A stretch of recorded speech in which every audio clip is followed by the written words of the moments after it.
అన్నగారు అన్నగారు అని అభిమానంతో పిలుచుకునే నవరస నటనా సార్వభౌమ నటరత్న నందమూరి తారక రామారావు గారు తెలుగు, తమిళం, హిందీ, గుజరాతీ భాషలలో కలిపి దాదాపు 303 చిత్రాలలో నటించారు.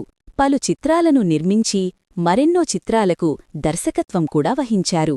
అనేక పౌరాణిక, జానపద, సాంఘిక చిత్రాలలో వైవిధ్యభరితమైన పాత్రలెన్నో పోషించి మెప్పించారు.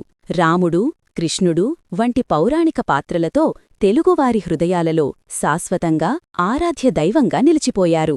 నవరస నటనా సార్వభౌమ నటరత్న 1923 మే 28వ తేదీన సాయంత్రం 4:32 ఆంధ్రప్రదేశ్ రాష్ట్రంలోని కృష్ణా జిల్లా పామర్రు మండలంలోని నిమ్మకూరు గ్రామంలో లక్ష్మయ్య, వెంకటరామమ్మ దంపతులకు జన్మించారు.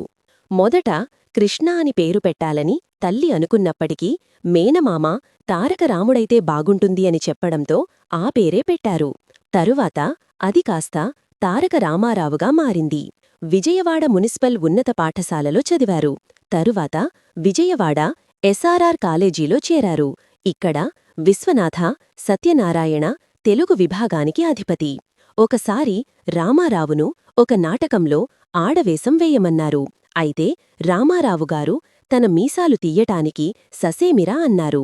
మీసాలతోటే నటించడం వలన అతనికి మీసాల నాగమ్మ అని పేరు తగిలించారు.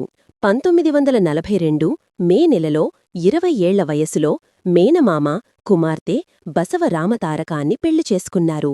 వివాహో విద్యానాశాయ అన్నట్లు పెళ్లయిన తరువాత పరీక్షల్లో 2 సార్లు తప్పారు. తరువాత గుంటూరు ఆంధ్ర క్రిస్టియన్ కళాశాలలో చేరారు. అక్కడ కూడా నాటక సంఘాల కార్యకలాపాలలో చురుకుగా పాల్గొనేవారు. ఆ సమయంలోనే national art theatre group NTA అనే నాటక సంస్థను స్థాపించి కొంగర జగ్గయ్య, ముక్కామల, నాగభూషణం, కెవిఎస్ శర్మ తదితరులతో చేసిన పాపం వంటి ఎన్నో నాటకాలు ఆడారు. తరువాతి కాలంలో ఈ సంస్థ కొన్ని చిత్రాలను కూడా నిర్మించింది. ఎన్టీఆర్ మంచి చిత్రకారుడు కూడా. రాష్ట్రవ్యాప్త చిత్రలేఖన పోటీలలో అతనికి బహుమతి కూడా వచ్చింది. రామారావుగారు కాలేజీలో విద్యాభ్యాసం చేస్తున్నప్పుడు వారి ఆస్తి మొత్తం ఏవో కొన్ని కారణాల వల్ల హరించుకుపోయింది. అప్పుడు యుక్త వయసులో ఉన్న రామారావు జీవనం కోసం అనేక పనులు చేశారు. కొన్ని రోజులు పాల వ్యాపారం, తరువాత కిరాణా కొట్టు, ఆపై ఒక ముద్రణాలయాన్ని కూడా నడిపారు. ఆర్థిక ఇబ్బందులు ఉన్నప్పటికే అప్పు చేసేవాడు కాదు. రామారావుగారు 1947లో పట్టభద్రుడయ్యారు. తదనంతరం అతను మద్రాస్ సర్వీస్ కమిషను పరీక్ష రాశాడు. పరీక్ష రాసిన 1100 మంది నుండి ఎంపిక చేసిన 7గురిలో ఒకడుగా నిలిచారు. అప్పుడు అతనికి మంగళగిరిలో సబ్ రిజిస్ట్రారు ఉద్యోగం లభించింది. అయితే సినిమాలలో చేరాలని ఆశయం కారణంగా ఆ ఉద్యోగంలో 3 వారాల కంటే ఎక్కువ ఉండలేకపోయారు. ప్రముఖ నిర్మాత బిఏ సుబ్బారావు ఎన్టీఆర్ ఫోటోను ఎల్వి ప్రసాదు దగ్గర చూసి వెంటనే అతన్ని మద్రాసు పిలిపించి పల్లెటూరి పిల్ల సినిమాలో కథానాయకుడిగా ఎంపిక చేశారు. దీనికిగాను రామారావుకు 1116 రూపాయల పారితోషికం లభించింది. వెంటనే అతను తన సబ్ రిజిస్ట్రారు ఉద్యోగానికి రాజీనామా చేశాడు. కాని సినిమా నిర్మాణం వెంటనే మొదలవలేదు. ఈలోగా మన దేశమనే సినిమాలో అవకాశం రావడంతో దానిలో నటించారు. అంచేత అతను మొదటిసారి కెమెరా ముందు నటించిన సినిమా మనదేశం అయ్యింది. 1949లో వచ్చిన ఆ సినిమాలో అతను ఒక పోలీసు ఇన్స్పెక్టర్ పాత్ర పోషించాడు. 1950లో పల్లెటూరి పిల్ల విడుదలయింది. అదే సంవత్సరం ఎల్వి ప్రసాదు షావుకారు కూడా విడుదలయింది. అలా నందమూరి తారక రామారావు చలనచిత్ర జీవితం ప్రారంభమైంది. 2 సినిమాల తర్వాత ఎన్టీఆర్ తన నివాసం మద్రాసుకు మార్చివేశారు. 1000 లైట్స్ ప్రాంతంలో ఒక చిన్న గదిని అద్దెకు తీసుకుని అందులో ఉండేవారు. ఆయనతో పాటు ఆ గదిలో యోగానందుగారు ఉండేవారు. 1951లో కెవి రెడ్డి పాతాళ భైరవి, దాని తరువాత అదే సంవత్సరం బిఎన్ రెడ్డి మల్లీశ్వరి, 1952లో ఎల్వి ప్రసాదు పెళ్లిచేసి చూడు, ఆ తరువాత వచ్చిన కమలాకర కామేశ్వరరావు చిత్రం చంద్రహారం అతనికి నటుడిగా గొప్ప కీర్తిని సంపాదించిపెట్టాయి. ఈ సినిమాలన్నీ విజయవారివే. ప్రతి సినిమాకు నెలకు 500 రూపాయలు జీతం, 5000 రూపాయల పారితోషికమూ ఇచ్చారు. పాతాళ భైరవి 10 కేంద్రాలలో 100 రోజులు ఆడింది. 1956లో విడుదలైన మాయాబజార్లో అతను తీసుకున్న 7,500 రూపాయల పారితోషికం అప్పట్లో అత్యధికమని భావిస్తారు. 1959లో ఏవిఎం ప్రొడక్షన్స్ వారు నిర్మించి విడుదల చేసిన భూకైలాస్ చిత్రంలో రావణబ్రహ్మ పాత్రకు రామారావు ప్రాణప్రతిష్ఠ చేశారు.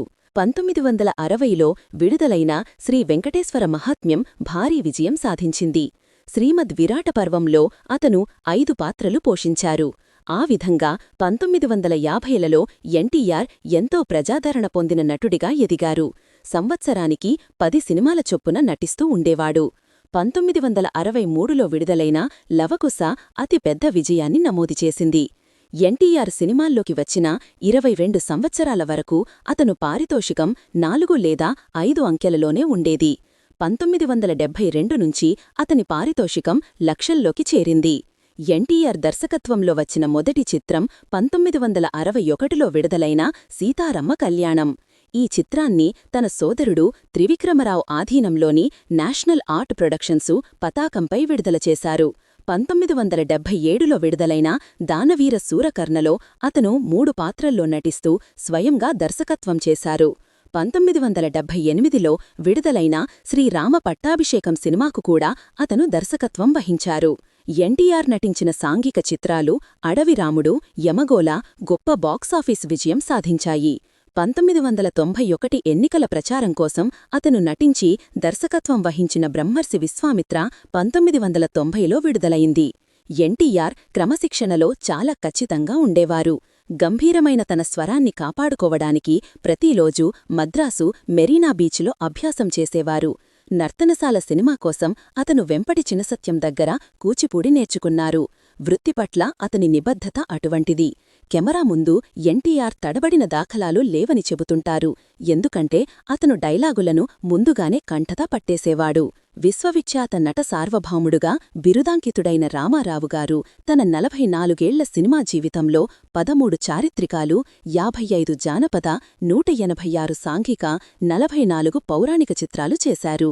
1960లో భారత ప్రభుత్వం నుండి పద్మశ్రీ పురస్కారం అందుకున్నారు. 1978లో ఆంధ్రా విశ్వవిద్యాలయం నుండి గౌరవ డాక్టరేటు కళాప్రభుర్న స్వీకరించారు. ఈ వీడియో మీకు నచ్చుతుందని ఆశిస్తూ ఈ వీడియోకి ఒక లైక్ చేయండి, షేర్ చేయండి, మా ఛానల్ని సబ్స్క్రైబ్ చేసి పక్కనే ఉన్న బెల్ ఐకాన్ని ప్రెస్ చేయండి. మా ఛానల్లో వీడియో చూసిన ప్రతి ఒక్కరికీ కూడా పేరుపేరున ధన్యవాదాలు చెప్పుకుంటున్నాను.